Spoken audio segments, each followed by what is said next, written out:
নমস্কার, ভেল story with রেশুরাজ family ব্লগে আপনাদের সবাইকে স্বাগত জানাই। আজ আপনাদের সাথে শেয়ার করব আমার ছেলের মামা ভাত খাওয়ার কিছু মুহূর্ত। আমাদের গ্রামে অন্নপ্রাশনের 2.5 দিন পর মামা ভাত খেতে যেতে হয় মামা বাড়িতে।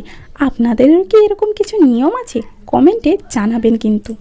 আর এই দেখো, আমার ছেলে কিন্তু মামা বাড়ি এসেই খাওয়ার থালা নিয়ে বসে পড়েছে, কারণ যেতে যেতে প্রায় 12:30টার বেশি হয়ে গেছিলো।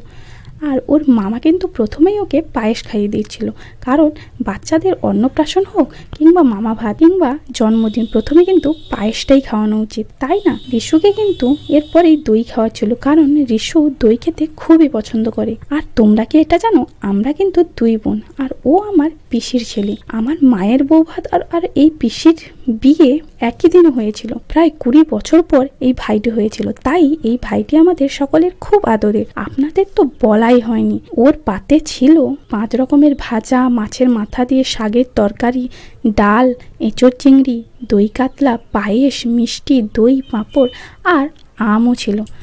আর আমার ছেলের অন্নপ্রাশনের কিছু ভিডিও ক্লিপ যে ফোনে তোলা ছিল, সেই ফোনটি হারিয়ে গেছে, তাই আপনাদের সাথে ভিডিওগুলো শেয়ার করতে পারবো না। কিন্তু কিছু ফটো আছে যেগুলো আপনাদের সাথে অবশ্যই শেয়ার করব। আর তার জন্য আপনাদের আমার চ্যানেলটাকে অবশ্যই সাবস্ক্রাইব করতে হবে, যাতে নতুন নতুন ভিডিও আপনাদের কাছে পৌঁছে যায়। এবার রিশু কিন্তু ফার্স্ট টাইম আম খাচ্ছে, দেখুন। বল, আমি মামাকে ভাত খাওয়ালাম। তো সবাই তাকে আশীর্বাদ করো। এখানেই আমরা ভিডিওটা শেষ করছি, আর এর পরের ভিডিওর জন্য অবশ্যই অপেক্ষা করো। আর সবাই ভালো থাকো, সুস্থ থাকো, টাটা।